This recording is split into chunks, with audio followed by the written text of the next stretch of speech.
Caimin jadi underdog ya?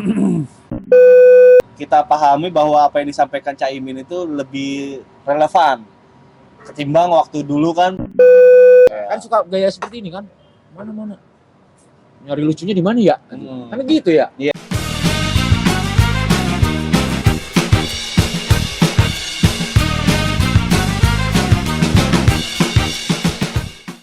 Mari kita perbanyak ngopi untuk memperkuat opini. Masih bersama dengan Bapak Rama Irawan. Jadi kita kemarin nonton debat keempat yang menghadirkan cawapres kan masing-masing.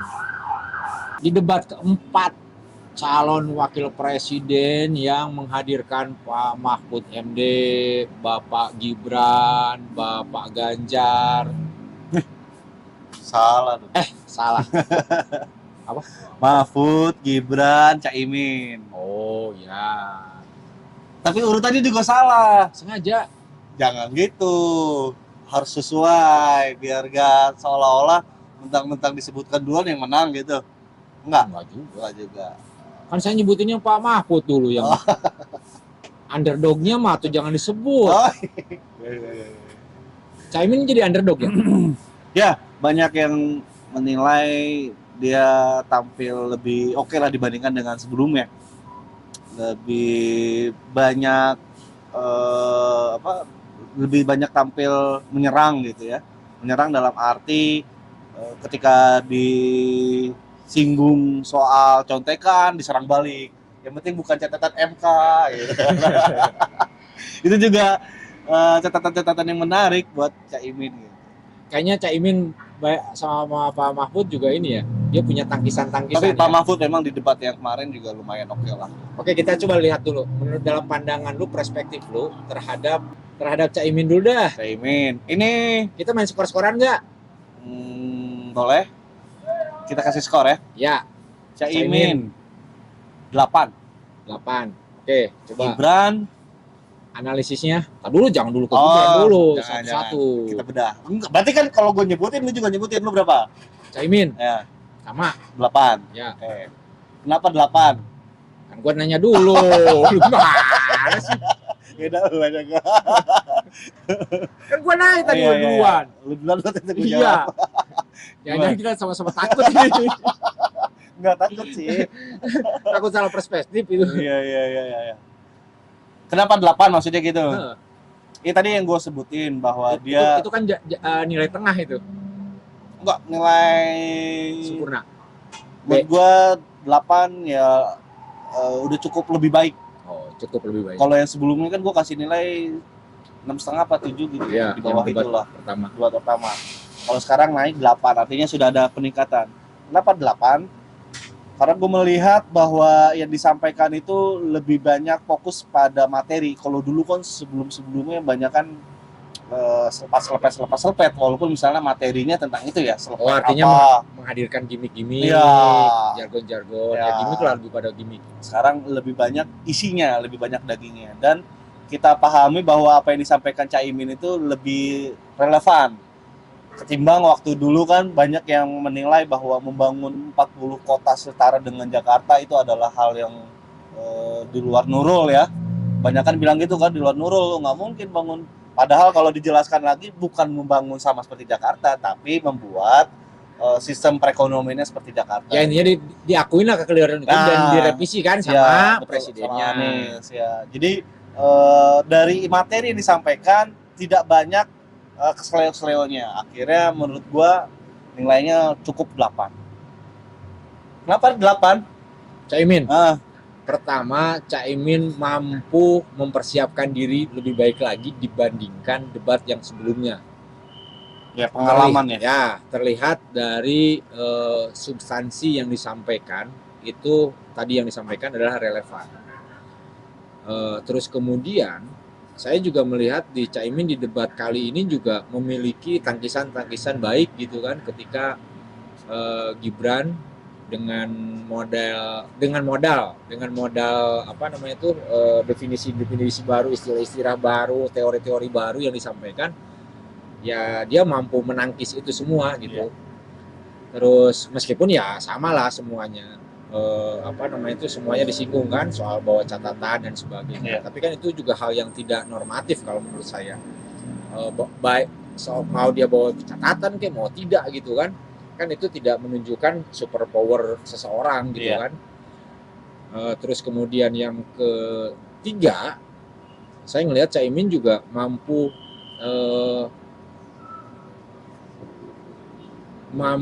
mendistribusikan pikiran-pikiran dia, ide-idenya dia, entah itunya idenya Pak Anies atau apa gitu, atau mungkin karena ada Lembong gitu ya di belakangnya, Iya. yang mampu menyodorkan data-data dan fakta-fakta yang Disebut-sebut mulu lagi ya, sama Gibran ya. yang menurut saya memang masih relevan dan faktual gitu di masyarakat. Meskipun Caimin juga ya soal saya tidak ingin melihat nge-framing sebuah gimmick-gimmick yang dihadirkan sama Caimin gitu kan. Termasuk juga untuk di diskusi kali ini nih, termasuk bagi Gibran sama Pak Mahfud. Tapi memang khusus untuk yang disebut-sebut Tom itu juga banyak yang akhirnya menyoroti, terutama mantan Mendak. Siapa mantan Mendak? Aduh, gue lupa. Ya, yang jadi YouTuber juga. Siapa tuh? Gunawan Gita ya. Gita Siapa namanya? Gita Itulah. Gue lupa banget. Pada gue ingat yang bahwa pemanfaatan nikel yang akhirnya tidak maksimal dan optimal gitu ya. Kan Caimin mengarah ke sana. Kenapa tidak pakai LTP gitu kan? Nah itu kan juga disoroti sama siapa Gita Wirjawan itu. Dan itu menjadi perdebatan akhirnya. Artinya masih ada sebenarnya yang menjadi celah buat Caimin, tapi secara overall dari celah itu masih ada tertutupi. Makanya direspon sama Gibran, ini jangan-jangan anti nikel nih. Nah iya itu. Yang sebagai kekuatan sumber daya alam terbesar di dunia ya, yang dimiliki sama Indonesia, tapi kok nggak mau gitu kan? Kira-kira Caimin tidak mau gitu masuk dalam. Iya tidak memanfaatkan. Tidak memanfaatkan itu. Oke lanjut. Tadi sorry gue potong. Apalagi kira-kira kenapa 8? Udah itu. Sekarang Gibran berapa? Lu dulu. Gue dulu 6. Kenapa 6? Pertama masih sama kayak debat-debat pertama, banyak gimmicknya. Apalagi sekarang waduh jatuh banget menurut pandangan gue ya. Jatuh atau dijatuhkan? Jatuh sama publik. Enggak, jatuh itu dia. Jatuh sendiri. Lu terpengaruh kali karena publik? Enggak. Gue melihat objektif ya, karena dia itu lebih banyak bermain gimmick yang akhirnya kebablasan gimmicknya. Yang soal nyari-nyari jawaban Pak Mahfud itu kan tidak pantas lah ya. Sebenarnya walaupun secara konsep dan secara umum debatnya sah-sah saja bisa melakukan itu lah ya.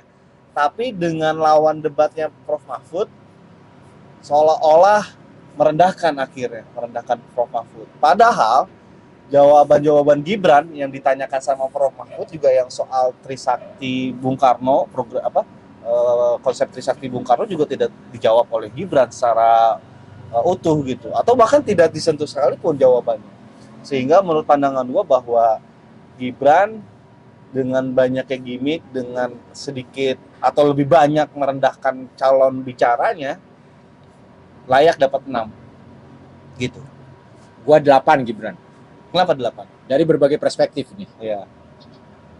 Tidak melihat positif dan negatif dulu nih. Pertama, Gibran masih menguasai panggung. Dari perspektif dulu panggung ya. Penguasaan panggung dia oke, meskipun dianggap sebagai ada sebuah pelanggaran yang dilakukan. Jadi tidak boleh meninggalkan podium kan dalam tata tertib debat itu. Dan Gibran melakukan itu selama 2 kali. Ya mungkin untuk menghilangkan kegugupan aja, atau untuk meningkatkan percaya diri lah. Terus kemudian yang itu kedua, pembenarannya ya, pembelaannya itu ya. Ya mungkin kan gue garis bawahi pakai mungkin untuk meningkatkan kepercayaan diri, sehingga dia harus memegang mic secara sempurna, menatap audiens secara baik, atau menatap kamera secara sorot mata yang tajam dibandingkan lainnya. Terus kemudian secara substansi, awalnya saat di sesi pertama saya cenderung melihat dia memang agak imajinatif gitu, Jadi melihat Indonesia itu dari atas, cuman di angkasa luar, Dari atas ke atas banget. atas banget. Jadi cenderung imajinatif, dia membawa-bawa angin, membawa-bawa kekuatan. Indonesia memiliki kekuatan angin, memiliki kekuatan apa namanya itu matahari gitu. Yang itu mah dari dulu juga sejak bumi ini juga matahari sama angin mah ada kan. Iya. Cuman terus akhirnya ada pertanyaan seolah-olah, meskipun itu tidak dipertanyakan, seolah-olah kenapa sih matahari tidak diberdayakan aja gitu. Kan simpelnya seperti itu ya. Tidak dimanfaatkan. Ya, cuman kan tidak dikonkretkan seperti itu. Nah, imajinatif saya itu juga ketika pas melihat di sesi berikutnya dia mengganti pakaiannya dengan logo Naruto ya. Logo Naruto, sehingga dia bawa kesan ada substansi yang keluar dari substansi itu, sehingga cenderung imajinatif. Terus kemudian public speakingnya oke, gitu kan, sehingga menutupin kekurangan yang tidak substansial, menutupin kekurangan yang imajinatif tadi, sehingga kenapa akhirnya skornya jadi 8. Nah, Caimin 8, Gibran bagi saya juga 8. Terus kemudian soal perilaku atau publik menilai soal etika, ya saya melihatnya juga dari berbagai perspektif ya. Bagi akademisi atau di dunia akademisi, siapa sih yang berani ngelawan profesor, bro? Kan nggak ada yang berani ya. Kita aja paling kalau ketemu profesor ketika waktu bimbingan atau apa gitu. Tidak hanya bimbingan, bahkan ini pun ketika kita lagi ngajar ya profesor. Bahkan sampai ngobrol pun nih, kalau dia ngobrol kita tidak berani menyela gitu kan. Apalagi yang namanya profesor. Iya. Enaknya profesor kan teori baru pun bisa diciptakan gitu. Iya. Meskipun itu tidak benar gitu misalkan. Enaknya jadi profesor kan gitu. Iya. Atau ketika ada teori baru pun akan dipercaya meskipun itu adalah bohong gitu, misalnya. Ya intinya bisa menciptakan teori baru lah. Ya, bisa menciptakan teori baru. Nah, soal terus kemudian pakai gaya seperti ini, saya pikir kan ya kembali lagi pada sudut pandang. Bagi komunitas stand up comedy itu hal yang biasa. Bagi komunitas stand up comedy. Iya. Kalau di panggung stand up. Kalau di panggung stand up, iya. Itu hal yang biasa. Ini panggung terhormat, bos. Panggung kenegaraan. Ya kan makanya saya ngelihatnya dari, kan saya bilang kalau bagi stand up kalau comedy. Bagi stand up comedy perspektifnya adalah panggung stand up. Hal yang biasa. Kan suka gaya seperti ini kan. Mana nyari lucunya di mana ya? Kan gitu ya. Iya, betul. Kalau bagi gua ulangin lagi nih biar gak salah kaprah nih. Apalagi video kita dipotong-potong mulu. Masih Akmal tuh. Potong-potong. Jadi nggak nyambung kadang-kadang. Nah, terus kemudian tadi udah ya akademisi terus kemudian bagi para Genji ya dia powerful dong. Meskipun kalau Genji kan juga apa sih yang disampaikan kagak ngerti gitu.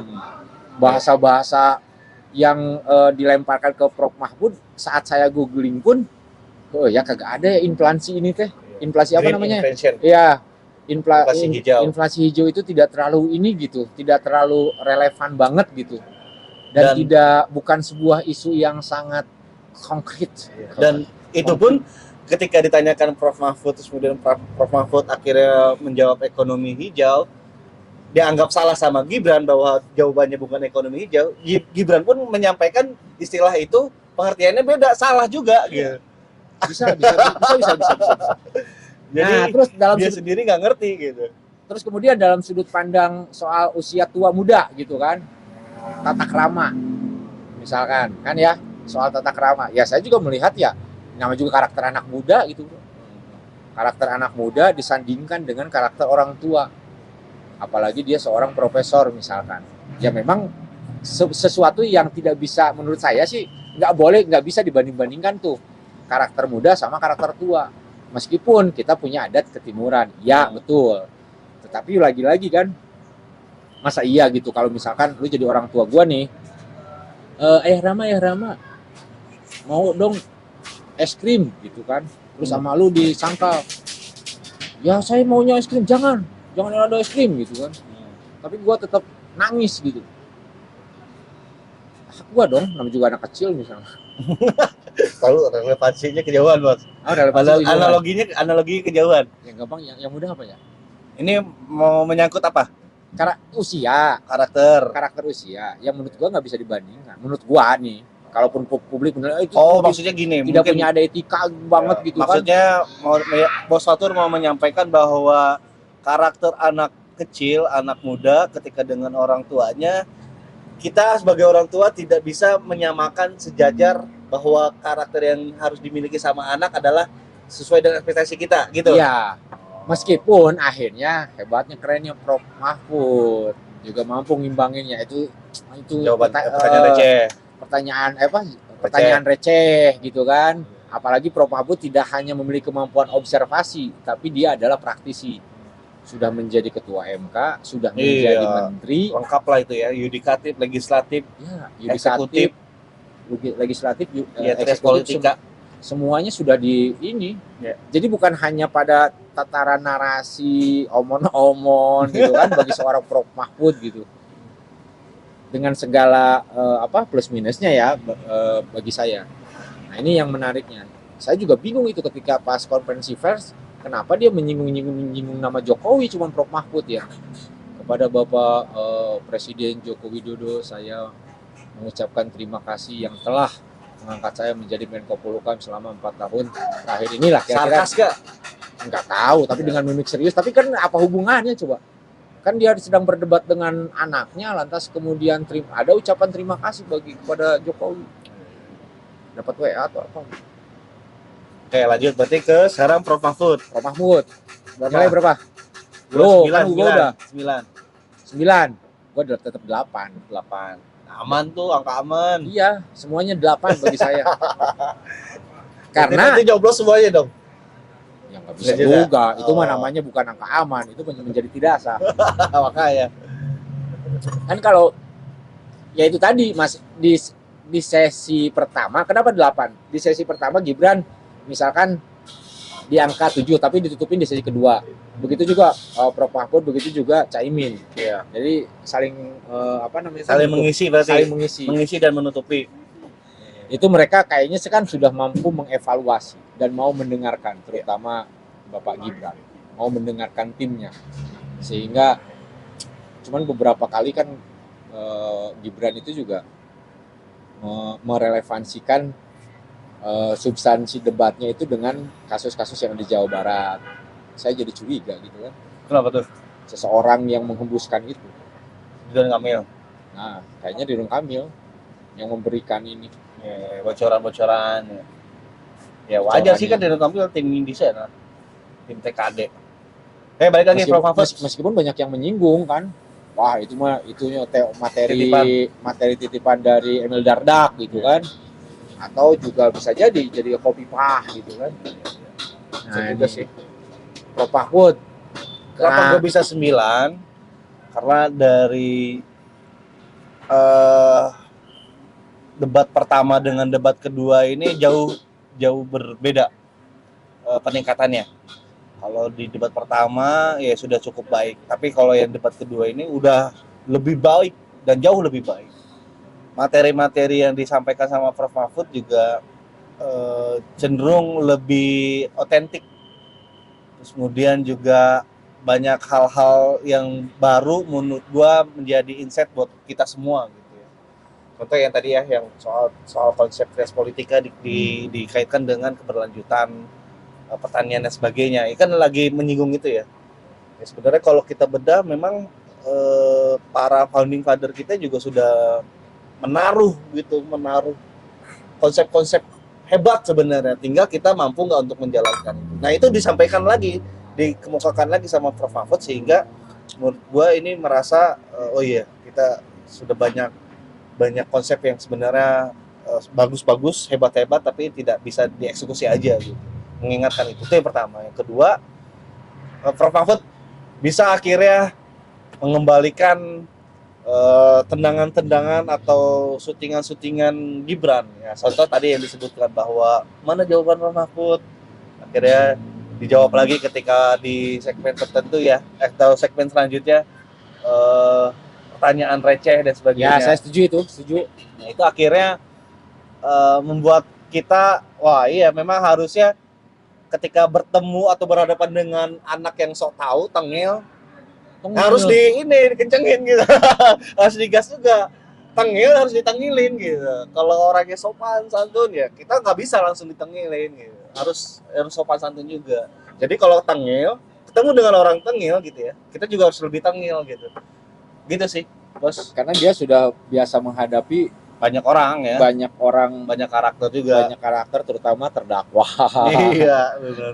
Mafia. Karena beberapa kali dia di debat kali ini Prof Mahfud menyampaikan beberapa menyebutkan kata-kata mafia. Mafia.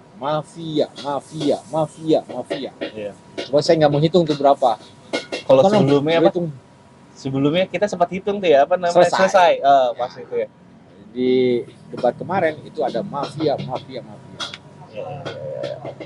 Kenapa 8? Tadi Prof Mahfud. Udah itu dong alasannya. Ada lagi? Gue belum ya? Belum. Emang gue belum? Belum. Perspektif gue? Iya. Ya satu perspektifnya itu tadi. Prof Mahfud secara substansi dia tidak hanya memiliki kemampuan observasi dalam materi debat, tapi juga dia adalah sebagai praktisi. Mulai dari tadi yang gue sepakat, dia legislatif sudah, eksekutif sudah, yudikatif sudah, apalagi yang kurang? Ya, secara pengalaman lebih matang. Kan tinggal keinginannya saja gitu, keinginan dia gitu untuk mau mengubah A menjadi B atau A tetap A, atau ya kan tinggal menunggu keinginan masyarakat saja memilih dia. Tapi akhirnya bisa dibilang gini nggak, bahwa dari hasil debat ini banyak orang yang akan merubah pilihannya gitu. Bisa kayak gitu nggak nanti ya? Kita asumsikan. Bisa saja. Memang kalau secara survei itu debat itu kan tidak mempengaruhi ya. Iya, cuma 2,9, 2,5 lah. 2,5. Tetapi setelah debatnya itu yang rame, ya, potongan-potongan videonya ya. Videonya yang menyebar. Tapi dan nyampe nggak kan, gitu ya ke masyarakat paling bawah, petani gitu. Nyampe nggak ya? Tergantung pesannya gitu. Tergantung. Nah, tapi kalau soal pesannya yang kalau yang disampaikan Gibran yang ngerti petani ya pupuk mahal, pupuk jarang, pupuk langka. Udah gitu, selebihnya nggak ada. Nggak ada isinya. Bukan nggak ada isinya, nggak dipahamin. Aku kagak ngerti tuh bahasa Inggris, bahasa ini. Iya. Kan nggak dapet. Yang awang-awang. Iya, cuman yang diingat sama petani pasti adalah, kok tiba-tiba Gibran ngeledek gitu ya? Iya, betul. Itunya yang malah muncul ya? Malah muncul seperti itu. Kagak jadi, gue nggak bakal jadi memilih. Tapi itu kan bukan cerminan juga. Karena masih ada periode-periode tertentu. Masih ada sisa waktu berapa hari lagi. 22 hari ini? Ya, itu sejak tanggal sekarang nih. Kalau bicara gue nih ya, kadang-kadang jam malam itu, kan gue biasanya memutuskan itu ikhtiar. Sholat istikharah bro. Istikharah. Sekarang berarti belum ada pilihan? Belum. Gue masih ngelihat dulu. Lihat. Kan gue nimbang-nimbang, boleh lah. Iya, kadang-kadang gue pro paslon 1, kadang-kadang pro paslon 2, kadang-kadang pro paslon 3 gitu, tergantung materi materi isu yang muncul. Iya, yang dibawa. Yang gue juga coba memahami itu dari berbagai sudut pandang, kiri, kanan, atas, bawah, terus kemudian. Tapi kalau sekarang sudah ada pilihan? Belum juga? Maksudnya, ini nanti ketika pemilu dilakukan hari ini, gue akan pilih ini. Gitu. Belum ya. Berarti masih swing voter ya? Ya, mungkin masuk kategori itu. Dari tiap pemilu ke pemilu, gue menentukan pilihan mantap hatinya itu ya di TPS. Oh, pas di TPS aja nanti? Gitu kan. Bismillahirrahmanirrahim. Gitu kan. Baru? Asal nyoblos atau memang sudah ada bekal-bekal pengetahuan? Sudah ada bekal dong. Kalau gue nih, gue skor gitu. Sesuai dengan data yang gue milikin kan. Oh ini nih, yang paling gampang nih skor aja 6. Ini 6. Nah ini kalau 888 nyoblos semua berarti? Kagak. Oh enggak, nanti kan ada pertimbangan lagi, ada Prabowo, ada apa namanya? Di skor total ya. Oh. Kalau gua itu mah kadang-kadang gua di surat suara terakhir aja itu taruh dulu ya. Atau pas masih duduk nunggu antrian. Kayaknya ini nih, enggak jadi ya. Enggak lah, udah coblos itu. Pasti dengan berbagai pertimbangan. Tapi pertimbangan gue ya kadang-kadang juga minta pendapat dari Bapak Rama. Boleh minta pendapat, asal jangan pendapatan. Oke, kita lihat nanti hasil debat terakhir ya, debat kelima, apakah kondisinya akan lebih baik, jauh lebih baik, atau malah banyak yang seleo-seleonya, Panas-panasan lagi nih. panas-panasan lagi, dan sebagainya. Kita lihat aja nanti. Sambil nunggu debat kelima, kita ngopi, perbanyak kopi untuk perkuat opini. Bye. Bye.